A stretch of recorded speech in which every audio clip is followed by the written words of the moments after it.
ادھر آؤ۔ آریان خانزادہ نے اسے گہری گرم نگاہوں سے دیکھتے ہاتھ کے اشارے سے بے حد ملائمت سے اسے اپنی طرف بلایا تھا۔ وہ کراؤن کے ساتھ تکیہ رکھے ٹیک لگائے نیم دراز تھا۔ وہ بلو جینز اور سفید شرٹ میں ملبوس تھا۔ آریان آنٹی کے کہنے پر تیار ہوئی تھی۔ آپ نے کہا تھا آنٹی کی ہر بات ماننی ہے۔ وہ دروازے میں سمائے کپ کپاتے لبوں سے وضاحت دے رہی تھی۔ اوکے ٹھیک ہے، پاس آؤ میرے۔ اور پہلے سے بھی زیادہ نرمی سے گویا ہوا تو زرمش مزید روحاں سی ہوئی تھی۔ وہ نرم کب ہوتا تھا وہ جانتی تھی۔ وہ صرف اسے اپنی باہوں میں لے کر نرم ہوتا تھا۔ زرمش چھوٹے چھوٹے قدم اٹھاتی اس کی طرف بڑھی تھی۔ اوپر آؤ میرے۔ آریان خانزادہ کے حکم پر وہ اسی لمحے اس کے اوپر آتے اس کے چوڑے سینے میں سمائی تھی۔ اب بتاؤ مجھے اتنا تیار کیوں ہوئی؟ وہ اس کی نازک کمر کے گرد مضبوطی سے اپنے بازو سختی سے باندھ گیا تھا۔ آنٹی نے کہا تھا، زرمش نے بھیگے لہجے میں بتایا۔ مم آج کیا کیا بورو کیا؟ آریان خانزادہ نے ملائمت سے پوچھتے اس کے گال پر ہاتھ جمائے جنہیں چھونے کے لیے وہ کب سے تڑپ رہا تھا۔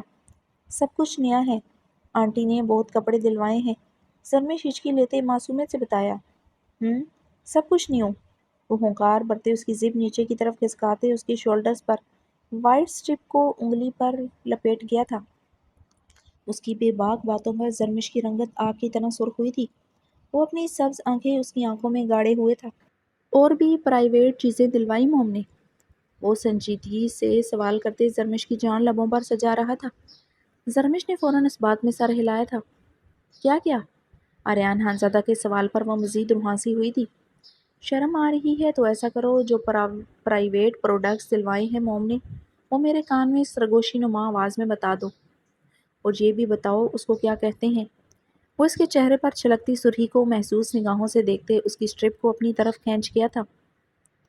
زرمش اس کی بات پر اس کے کان میں جھکے کپ کپاتے بھیگے بے حد مدہم لہجے میں اسے پروڈکٹ کے نام بتانے لگی۔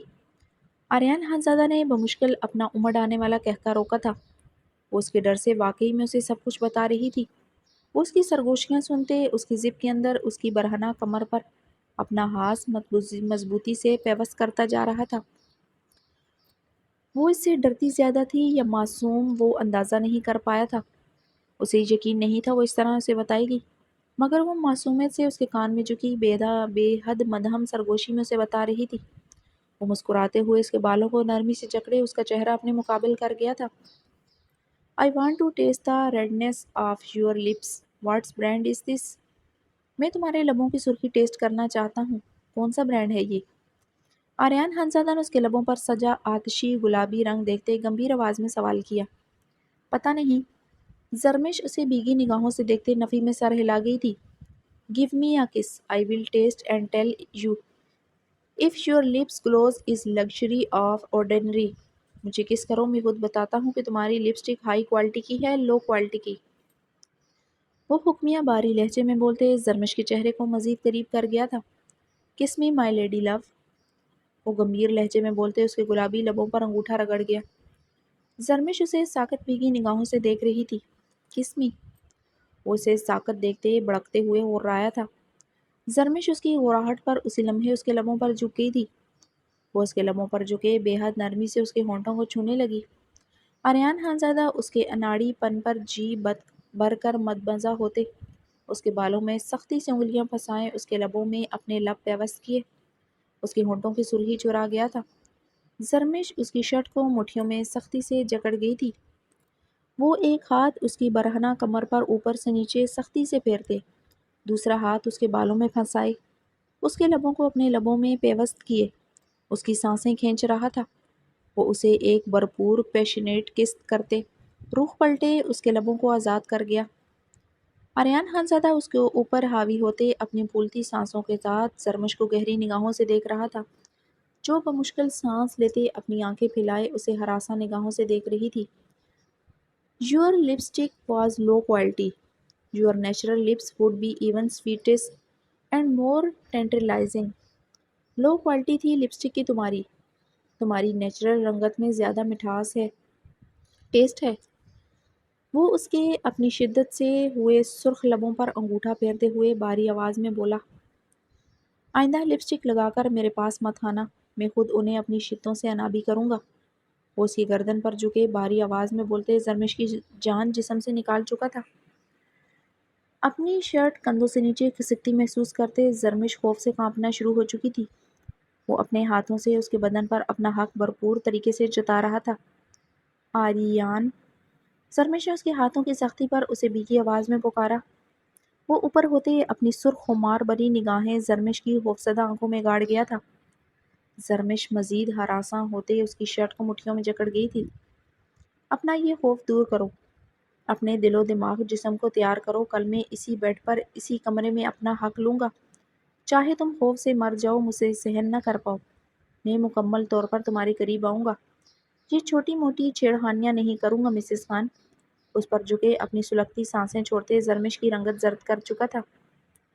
آریان خانزادہ خود کو تکیے پر گراتے اس کی کمر کو جکڑے اپنے اوپر کر گیا تھا۔ کل قطرہ قطرہ تمہاری جان لبوں پر سجاؤں گا، تمہیں بنا سمرا روپ تہس نہس کرتے تمہیں بتاؤں گا تم کتنی خوبصورت ہو، تمہاری جان نکالنے کے لیے بنائی گئی ہو۔ بات گستاخیوں سے آگے بڑھ جائے گی مسز خان، اب ہر رات تمہیں سزائیں ملیں گی، مگر طریقہ واردات الگ ہوگا۔ اب ساری ساری رات تمہاری سانسوں پر بوجھ بڑھے گا، تمہیں اپنے نازک بدن پر میرے چٹان جیسے وزن کو سہنا ہوگا۔ وہ مخمور آواز میں اس کے گال کو انگوٹھے سے سہلا رہا تھا۔ زرمش اس کے چٹانے سینے پر اپنا نازک بوجھ ڈالے اس کی باتوں کو سنتے تھر تھر کانپ رہی تھی۔ وہ اس کی کل کی قربت کے خوف سے ابھی سے ہی لرز رہی تھی۔ اسے پورا یقین تھا وہ اس بلڈ تھس بیسٹ کو سہنے سے پہلے ہی مر جائے گی۔ کل ہمارا نکاح ہوگا مسز خان، مونگ کو کسی صورت نہ پتہ چلے تمہارا باپ حاکم خان وہی حاکم خان ہے جو صرف نفرت کے قابل ہے۔ وہ یکدم سختی سے بولتے اس کے بالوں پر اپنے مضبوط ہاتھ کی گرفت سر کر گیا تھا۔ زرمش نے اسی لمحے سسکی لیتے اس بات میں سر ہلایا۔ یقین تھا وہ اس بلڈ تھس بیسٹ کو سہنے سے پہلے ہی مر جائے گی۔ اگر موم کو پتہ چلا تو تمہاری جان میں بہت بری طرح بستر پر نکالوں گا۔ مجھے اپنی موم سے زیادہ کوئی عزیز نہیں۔ برسوں پہلے تمہارے بد کردار ماں باپ کی وجہ سے اس حویلی میں چار چار قبریں بنی تھی۔ موم کو کچھ بھی ہوا میں تمہیں زندہ دفنا دوں گا۔ آریان خانزادہ نے اڑاتے ہوئے دھمکی دی تھی۔ تب تم نے کہا تھا اب مجھے قبر میں نہیں دفناؤ گے۔ زرمش نے خوفزدہ ہوتے ہچکی لی تھی۔ تمہیں دفنانے کے لیے قبر کی ضرورت نہیں پڑنی، اپنا پورا وزن بھی تم پر ڈال دیا تم دفن ہو جاؤ گی۔ یاد رکھنا مسز خان، اب تم اس کمرے میں آفیشلی طریقے سے آ رہی ہو، دن رات میرے پاس میرے قریب رہنے کے لیے۔ اس سرد لہجے میں بولتے زرمش کے بدن کی کپکپاہٹ بڑھا گیا تھا۔ بھائی بھابھی کو بیچنے 20 منٹ ہو چکے ہیں۔ رشنا خان نے دروازہ زور سے کھٹکھٹایا تھا۔ رشنا خان کی شرارت بھری آواز پر آریان خانزادہ نے غصیلی نگاہ بند دروازے پر ڈالے۔ آ رہی ہے مسز خان، تم جاؤ یہاں سے رشنا، آریان خانزادہ نے اپنے سلگتے لہجے پر قابو پاتے کہا۔ رشنا خان کا ڈسٹرب کرنا پسند نہیں آیا تھا۔ نو بھائی، ماما کہہ رہی ہیں کل سے دن رات بھابھی آپ کے حوالے کر دی جائیں گی، چائے ناشتہ کھانا سب کچھ کمرے میں ڈیلیور کیا جائے گا، آپ دونوں کو باہر آنے کی ضرورت نہیں، مگر آج رات بھابھی ہماری ہیں۔ رشنا خان کی شرارتی آواز پر آریان خانزادہ نے زرمش پر گہری نگاہ ڈالی، جو رشنا خان کی بات پر خوف سے ساخت ہو چکی تھی۔ وہ ایک پل اس بلڈ تھس بیسٹ کے ساتھ نہیں گزار سکتی تھی، وہ پورا پورا دن کیسے گزارے گی؟ رشنا جاؤ یہاں سے، بیچتا ہوں مسز خان کو۔ آریان خانزادہ دروازہ کھٹکنے پر جنجلایا تھا۔ بھائی موم کہہ رہی ہیں رشنا، وہ سرد لہجے میں رشنا کو پکارتے اسے اسی لمحے خاموش کروا گیا تھا۔ اوکے بھائی سوری، موم نے کہا تھا، وہ بھیگے لہجے میں بولتی چلی گئی تھی۔ جاؤ یہاں سے، آریان خانزادہ نے اسے دیکھتے سنجیدگی سے کہا۔ وہ اس کے اوپر لیٹی اس کی حالت خراب کر چکی تھی۔ وہ کچھ دیر اور اس کے قریب رہتی وہ یقیناً ہر حد سے گزر جاتا۔ زرمش اسی لمحے اس کے اوپر سے اٹھتے دروازے کی طرف بڑھی تھی۔ آریان خانزادہ اس کی پھرتیوں پر بری طرح سلگا تھا۔ وہ اوپر کو ہوتے اس کی کلائی جکڑے پھر سے اسے اپنے اوپر گراتے اسے اپنی باہوں میں قید کر چکا تھا۔ کیا ہوا آریان؟ آنٹی بلا رہی ہیں۔ زرمش نے روحاں سے ہوتے اس کے حصار سے نکلنے کی صحیح کی۔ تمہارا اس دن میرے پاس کچھ رہ گیا تھا۔ آریان خانزادہ نے اس کی بھیگی ہراساں نگاہوں سے دیکھتے اس کی نازک کمر پر اپنی گرفت مضبوط کرتے اس کی زپ اوپر کر گیا۔ کیا؟ زرمش نے اس کے ہاتھ کی بے باکی پر دھڑکتے دل کے ساتھ استفسار کیا۔ وہی جو مجھے رات رات بھر سونے نہیں دے رہا، آریان خانزادہ نے مدھم لہجے میں کہتے سائڈ تکیہ پیچھے کیا تھا۔ زرمش کی رنگت سرخ انار ہوئی تھی۔ وہ زرمش کی سرخ رنگت دیکھتے گہرا مسکرایا تھا۔ لے جاؤں؟ زرمش نے بھیگے لہجے میں معصومیت سے پوچھا۔ کیسے لے کر جاؤ گی؟ موم رشنا دیکھ لیں گی، پھر کیا جواب دو گی؟ اس کی حالت انجوائے کرتے سوالی انداز میں آئی برو چکا گیا تھا۔ یہی کہ اس دن رہ گئی تھی۔ سرمش معصومیت سے بولتے آریان کو کہکا لگانے پر مجبور کر چکی تھی۔ یہیں رہنے دو، آج رات اس سے کام چلا لوں گا۔ آریان خانزادہ اس کے سرخ گالوں کو بغور دیکھتے اس پر رحم کھاتے اسے اپنے حصار سے آزاد کر گیا تھا۔ سرمش اسی لمحے اس کے اوپر سے اٹھتی دروازے کی طرف بڑھتے دروازہ کھولتے نکل گئی تھی۔ آریان خانزادہ جبڑے بھینچتے کل کے بارے میں سوچتے، اپنی آئی برو انگلی سے سہلاتے کل کے بارے میں سوچنے لگا۔ اسے پورا یقین تھا سرمش وہی کرے گی جو اس نے کہا۔ شازمہ خان کو کیسے یقین دلانا ہے وہ جانتا تھا۔ آریان خانزادہ تکیہ منہ پر رکھتے آنکھیں موند گیا تھا۔ اس کی معصومیت، اس کا دو آتشہ روپ یاد کرتے وہ تکیے کے نیچے ہاتھ لے جاتے۔ آہ بھر گیا تھا۔ کستوری خوشبو نے اس کے اعصابوں کو بری طرح جکڑا تھا۔